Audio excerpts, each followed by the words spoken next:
So this article that we're about to read here, this is something that I think every single millennial should read because it'll make you angry. Not angry in a bad way, angry in a good way. When you realize what was taken from you, when you realize that things just are unfair. Things are unfair and they should be made fairer, right? So this is an article about a profile of a man called David who lives in Bristol. He's retired. I mean, retired at 59. Imagine that, retiring at 59. Imagine retiring, right? That's a novel concept for millennial generation, but I digress. This is a profile in him called How I Manage My Money, which I think will make a lot of people very, very angry to understand the ways in which we are getting patronized by a generation who does not realize the differing material conditions that are that get lived in by Gen Xers and Boomers, the Millennials and Zennials, right? So let me bring on this article. It honestly, some of it beggars belief. It really, really fucking does. Let me bring this up right now. How I manage my money. I live off £4,300 a month from my pension, and it's important for the young to save early. In terms of financial goals, my focus on my children, my health, and enjoying a little adventure in the meantime. So already it's incredibly patronising. Just, I believe that, young people today, they just don't know how to save, and that's the reason for a lot of their financial problems. Too much avocado toast, too much Netflix. We're already starting well, right? Okay, so let's move down. In our How I Manage My Money series, we aim to find out how people in the UK are spending, saving, and investing money to meet their costs and achieve their goals. This week we speak to David Margetts, 59, who has 3 children, lives in Bristol with his wife Lucina and youngest son Leo, 12. David is retired after a successful career which took him all around the world. He is now saving money for Leo's future. Well done, David. Well done, David, for all of that stuff. So let's have a look and see how he spends his money. Let's have a look and see how he manages to spend £4,300 a month, right? Let's see how he manages to spend that. So his income is from £4,300 worth of private pension, £800 from his rental property, because of course he's a fucking landlord, champion of the working class, Mr. David over here. Like, not saying that I think that he's bad or whatever, right? He's clearly just, wanted to be able to improve his own life, whatever. I mean, it's fine. It's almost admirable for someone to be able to retire on £4,300 of pension each month. Like, that should be a thing. In my opinion, that should be access to lots of people. I think lots of people should be able to have access to something like a reasonably lucrative pension so they can enjoy their retirement. I think that's fine. Obviously, I don't think rental properties are fine, but I digress. And also, some draws for investments are £1,100 a place. So he's got plenty of investments too, because he's been a good little saver over his life, hasn't he? Hasn't David? He's been very, very good. Outgoings, right? £70 on his mortgage interest. £2,000 in private school fees for his 3 children. £600 per child to send them to private school. £500 a month on groceries. £200 on health? Is he like an alternative medicine fan? I have no idea. Travel and holidays? £600 each month on holidays? £350 on just eating and going out? Is he going to the fucking Ritz every night? £350 on the home and garden a month, £200 on books, which someone in my Facebook comments clearly said he must be playing D&D or Warhammer to spend £200 on books, and £500 spending in his Wealthify investment fund for £6,000 worth of monthly outgoings. It's honestly, it's beyond belief, right? It's like, yeah, you too can manage your money well if you have an incredibly lucrative income that you can afford to spend £2,000 on private school fees, and also be able to have like a holiday in fucking Alicante every single fucking month, right? It's incredibly frustrating, right? It's incredibly frustrating that boomers will lecture us and say, "Oh, we spend too much. We clearly consume too much. It's all the Netflix and the avocado toast." Despite what I said previously about, Zoomers especially being the lowest consumers amongst basically every demographic in the UK, right? They're clearly by far the lowest consumers, even lower than boomers. Yet, what happens at the moment is that we have to pay so much in rent, so much in bills, having not had our wages rise with productivity, that it costs more in rent than it costs to go to holiday to Mallorca, right? They say, "Oh well, we never got to go on expensive holidays when we were your age. You should feel lucky." And like, we can't afford to go on them either.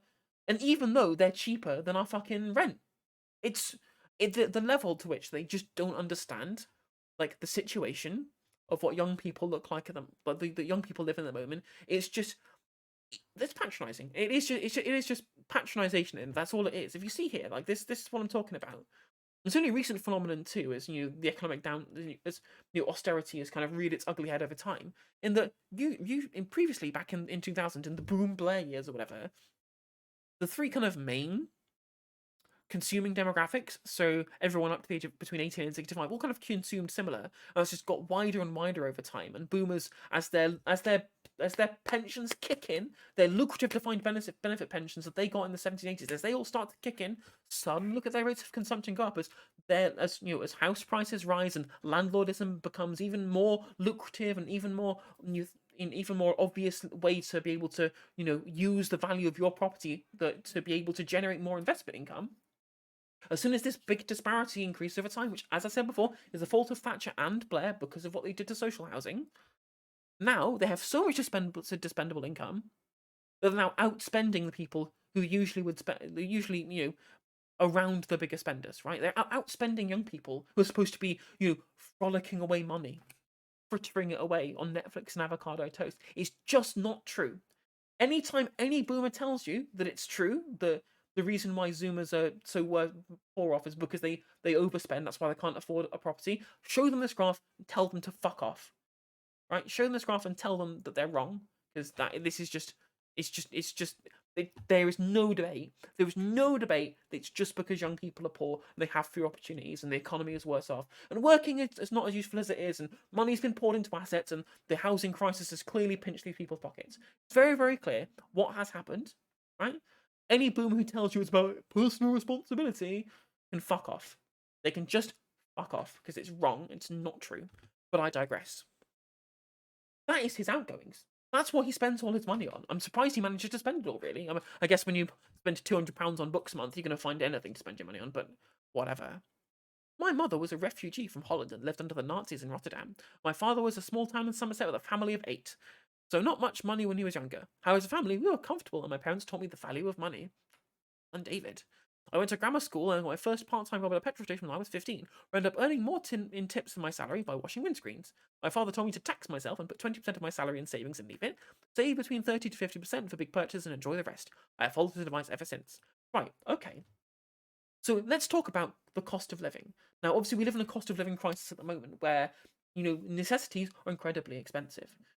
I don't think that he quite understands that. Someone who just works a part-time job at a petrol station has any ability. I mean, obviously not at the age of 15 when they're still living with their parents. But if you don't live on your, if you don't have the ability to live with your parents, like a lot of people don't nowadays. Previously, when housing was different, there's a lot of people who live with their parents for longer. But now that's much more difficult now, especially when most of the job opportunities are in big cities where young people have to move to be able to take advantage of that. It was because of the decline of manufacturing in suburban areas, especially in the north.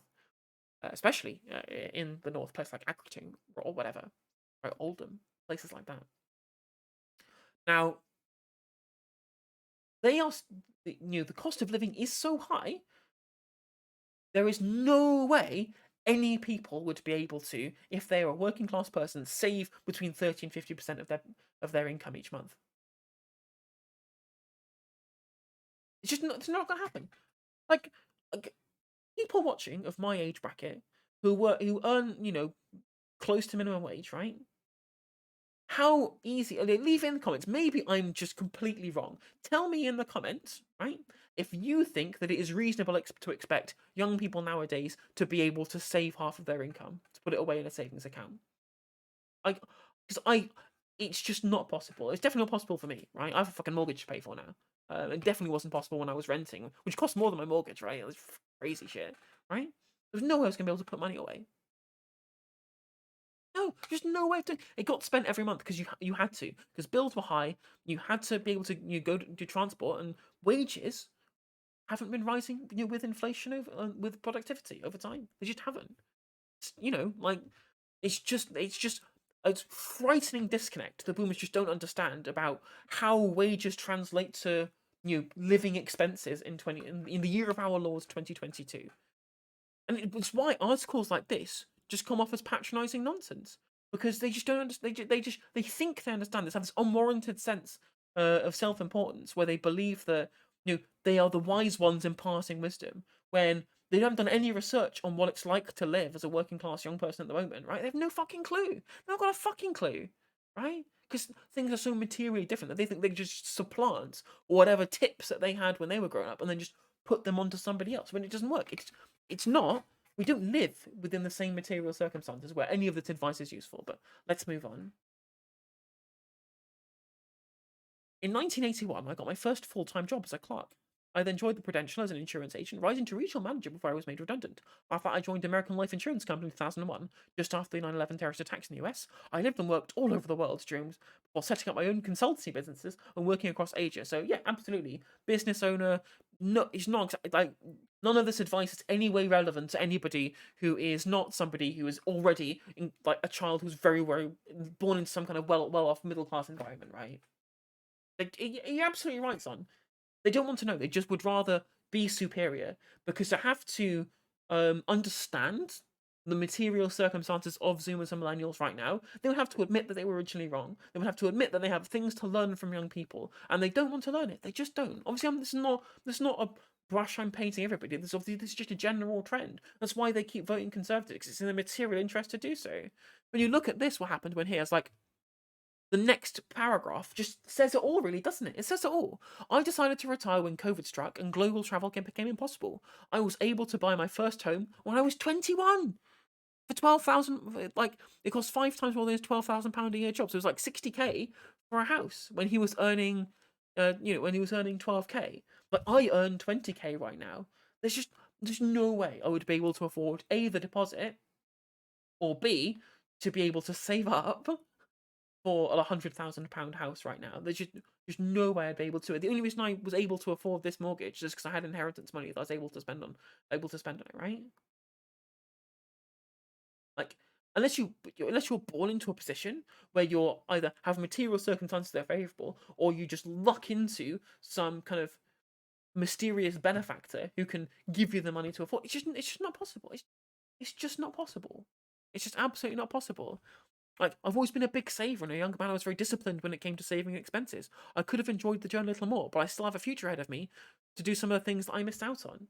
But that's not something that you can map onto what the current generation is experiencing. And that's true as well, Son. If they properly understood the material conditions of today, they would have to face the fact that it's their voting habits and it's their fortune that's fucked us over. It's they're reaping the gains that we've lost. Whether it be the mutualisation of the building societies, whether it be the sell-off of council houses, whether it be the liberalisation of the banking sector, that's all stuff that gave them, and also the change in the way pensions were run, right? That is all stuff that we just don't get. We don't get it anymore. That's just gone. They've reaped the benefits by Thatcher using it as an asset that they could just sell away. They could just fritter away to benefit one generation of voters. It's like they'd have to face the fact that they're the reason why we're fucked over. And it's much easier for them to compartmentalize that as being about the personal responsibility of young people rather than about some kind of material circumstance, right? 'Cause that's just a fucking liberal way of thinking about it. Like, I have a Wealthify general investing account for myself and a Wealthify junior individual savings account, which I put £300 a month in for Leo. So it's already a fucking trust fund, kid. I'd like him to use the money for university expenses and later on his first property. Like, yeah, well, I mean, makes sense. There's no other way that Leo is ever otherwise going to get on the fucking housing ladder nowadays, is there? I mean, I guess if he's going to private school, he has much better opportunities because let's not forget, let us not forget that private school is educational apartheid and they should be abolished. They absolutely should be. Like, if you want to search my Twitter, I'm not gonna. Actually, fuck it. Let's pull it up now, right? Let us find what I was speaking about. Mm.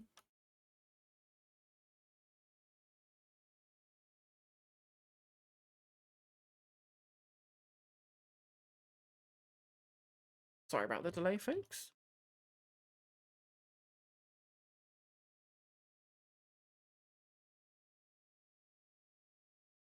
Look at this graph. Look at this graph here. The UK population, 7% of them went to private school. Yeah, 74% of barristers went to private school.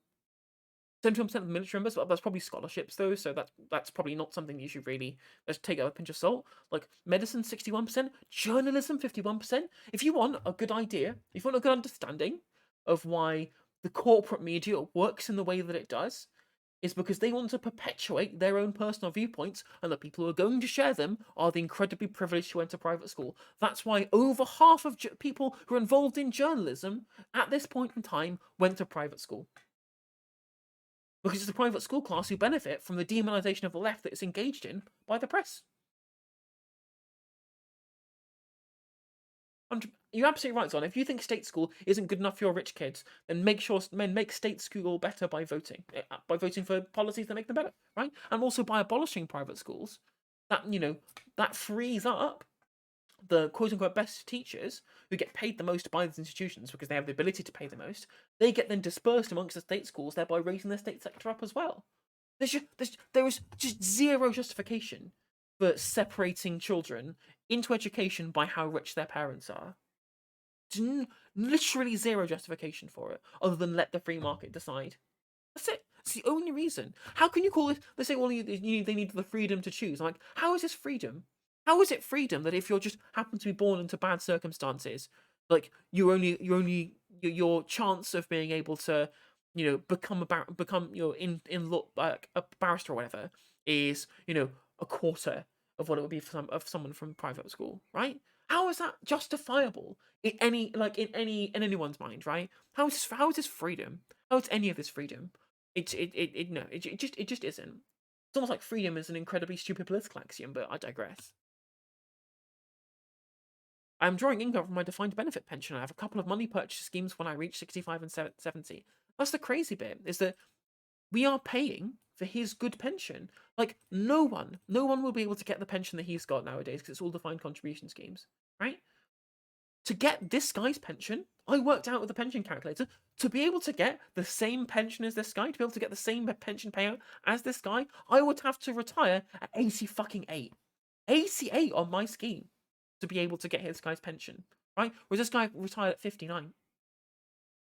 That's the level of disparity that's going to happen between boomers and millennials. Because we're not going to, like, I mean, my retirement plan is societal collapse at this point. What am I going to do? Like, retire at actual retirement age and try and live off £9,000 a year? I think not. Like, I mean, considering what's happening with inflation, like, it's just unbelievable how they think that any of this is relevant to young people. As he's lecturing millennials and Zoomers with this stuff when it's just completely different. Like, retirement isn't something that's going to be anything that's going to look anything like what happens now. That's not to mention, right, the care crisis that's going to happen as the population continues to get older and the NHS continues to struggle. There's going to be a care crisis, and unlike now, where a bunch of boomers might have to sell their homes if they're from working class backgrounds but still are homeowners, but they're going to be able to use that to be able to pay for care. There's so many people, millennials who are growing up now, or even some Gen Xers who are likely to have to sell, who won't have any home to sell to pay for care, and the defined contribution scheme pension is going to be so poor compared to the lucrative defined benefit pensions. They're not going to be able to afford their own care. What the fuck's going to happen? There's going to be a crisis, and everyone's going to be it's going to really rock the political system. It really, really is. Like, I mean, hopefully by then, as millennials get starting older, because we're not going to get any less left wing. Studies have shown so far that millennials are only getting more left wing over time, right? Hopefully by then we'll have a national care service that'll be able to deal with this care shortfall, this pension shortfall that's going to lead to the care crisis that's coming for millennials and Zoomers. But that's only an if, right? It's going to be a dark times ahead. It will also receive income from the state pension in time. In addition, so this isn't even how much he's going to end up with. He's going to have even more when he gets his state pension. In addition, I have a number of investments, including equity defensive bonds and one property I rent out. I'm confident I have a well-balanced investment and pension portfolio in place.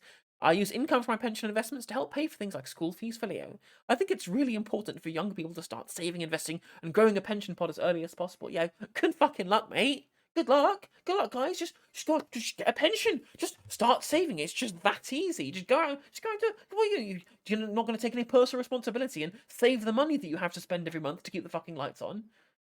The benefit of doing so cannot be overstated. I agree. This is the first thing in this article that I agree with. It cannot be overstated how important it is to be able to save, to be able to have a pension, to be able to create personal wealth, to be able to live off in your retirement. It is incredibly important, which is why policies need to be enacted to make sure young people will be able to do so. Because now it's impossible. Now they just can't do it. And, incredibly incredibly what's the word I'm looking for? Incredibly patronizing articles like this is not going to help. Structural change, structural economic reform and change is what's going to help. Because if nothing changes, where this generation is completely fucked when it comes to retirement and savings. It really, really is. Like the way, when I was talking to my dad about how much he had invested when he was working in sandwich shops and stuff like that when he was younger, like it was like, oh yeah, well, I always was saving. He bought his first house in his 30s, which is late compared to the fucking David fucker over here. Sorry, I shouldn't be so rude to David. I should be rude to the iPaper for publishing this shit. But even so, right? It's like, oh, I had savings, I had bonds, I had investments, I had investment. We invested in a building society. How funny that! And then when it got mutualised by Thatcher, he ended up getting a dividend payout from the demutualisation under Thatcher. And these are things that are just not available to people of our generation. They're just not. You've been fucked up. You've been screwed over. Millennial watching, you've been fucked by this generation, by the boomer generation. You've been fucked by them. It's and you'll look if you're watching this going, oh, this is just unfair. You're right. This is not fair. This is grotesquely unfair and selfish. I mean, I understand that people vote in accordance with their material conditions, right? Like people are, they naturally view things through their own lens, through their own material analysis, right? From a personal standpoint, and that's why both New Labour under Blair and the Tories under every leader since time immemorial has used their platform to make sure that the assets of the more asset rich members of the public continue to go up, because as long as they keep, especially considering how big the boomers are as a demographic, you keep playing to their material interests, they'll keep voting for you.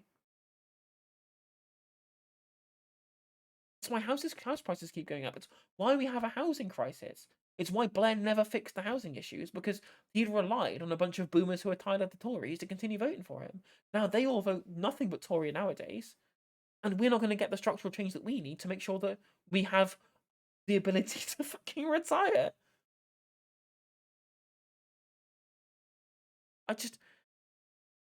Then it caps off with a quote that perfectly encapsulates everything that I hate about this article.